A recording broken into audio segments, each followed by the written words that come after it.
MP soybean की खेती में आपका हार्दिक स्वागत, वंदन, अभिनंदन है। किसान भाइयों, अभी खरीफ की बोनी का जस्ट पहले का समय है और सभी किसान भाई खरीफ की बोनी के विषय में तैयारी में लगे हुए हैं। अच्छी अच्छी किस्मों का चयन कर रहे हैं। आप सभी किसान भाइयों से मेरा निवेदन है कि जब भी आप खरीफ सीजन में सोयाबीन बोनी के विषय में वैरायटियों का चयन करें तो इस तरह की वैरायटियों का चयन करें कि जिसकी रोग प्रतिरोधक क्षमता ज़्यादा हो, जिसमें virus, yellow magic, stem fly का कम से कम आक्रमण हो और अच्छे कृषि विशेषज्ञों से सलाह लें या जो कृषि के ऊपर अच्छी खेती कर रहे हैं, नए नए उन्नत बीज ला के बो रहे हैं, उनसे जानकारी लें।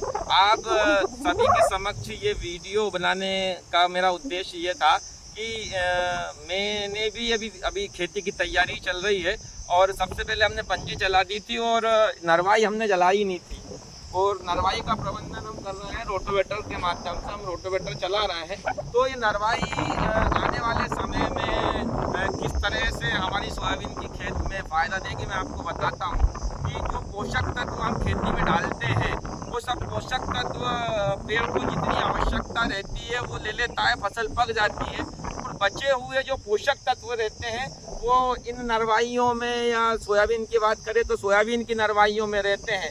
वो किसान भाई क्या करते हैं कि नरवाई में आग लगा देते हैं और जो हमने इन्वेस्ट पिछले बार DAP, यूरिया, SSP या और अन्य जिन भी पोषक तत्वों में किया है वो कहीं ना कहीं ख़त्म हो जाता है, फिर नए सिरे से हमें नई चीज़ चलाना पड़ती है।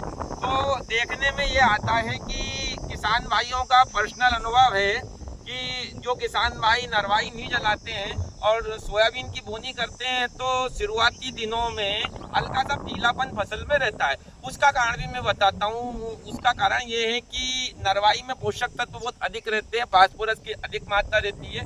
उसके संतुलन में जमीन में नाइट्रोजन की कमी रहती है। तो यदि किसान भाई सोयाबीन की बोनी के पहले जिन्होंने नरवाई में आग नहीं लगाई है वो 1 बोरी पर एकड़ यूरिया पहले ही डाल देंगे और जैसे ही पहला पानी गिरेगा तो वो नरवाई का सड़ना चालू हो जाएगा, डिस्पोज हो जाएगी और वो खाद के रूप में कन्वर्टिकेशन शुरू कर देगी। तो बोनी के साथ ही मतलब आपका जो सोयाबीन का जो ग्रीननेस है वो अलग तरह का रहेगा। दूसरी देखने के लिए एक और बात आती है कि कृषि वैज्ञानिक अनुशंसित भी करते हैं कि जो मात्रा खाद की लगती है, जैसे DAP की तो पूरी मात्रा बोनी के पहले ही देना चाहिए, लेकिन यूरिया के विषय में भी किसान भाई क्या करते हैं कि बोनी के पहले कभी यूरिया नहीं देते हैं। लेकिन कृषि वैज्ञानिक सलाह देते हैं, चाहे गेहूं के विषय में हो चाहे सोयाबीन के विषय में भी हो, कि जितनी मात्रा गेहूं में यूरिया की लगती है उसकी आधी मात्रा आपको बोनी के पहले देना चाहिए, नहीं बोते समय देना चाहिए। और सोयाबीन के विषय में तो मैं कहना चाहूँगा कि बोनी के पहले दे दें, 10 दिन के पहले आप सोयाबीन में यूरिया का छिड़काव कर दें। दूसरा विषय ये है कि बोनी के पहले ट्रीटमेंट करते हैं तो बहुत अच्छी कंपनियों के महंगे सीड ट्रीटमेंट आ रहे हैं, अच्छे फंगिसाइड आ रहे हैं जिनसे आप सीड ट्रीटमेंट कर सकते हो या सरल भाषा में कहें तो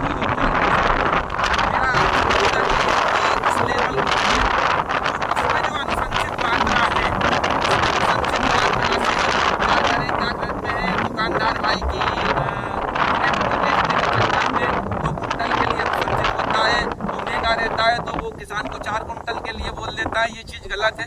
जो अनुशंसित मात्रा है उससे भी उपचार करना चाहिए। आने वाले समय में मेरा मानना है कि मैं मेरी चैनल पर अच्छे विशेषज्ञों को लाकर और कृषि से संबंधित अच्छी सलाह आने वाले समय में दूंगा। आपको मेरे द्वारा दी गई जानकारी अच्छी लगी हो तो वीडियो को लाइक करें, चैनल को सब्सक्राइब करें और ज़्यादा से ज़्यादा शेयर करें। जय बलराम, जय किसान।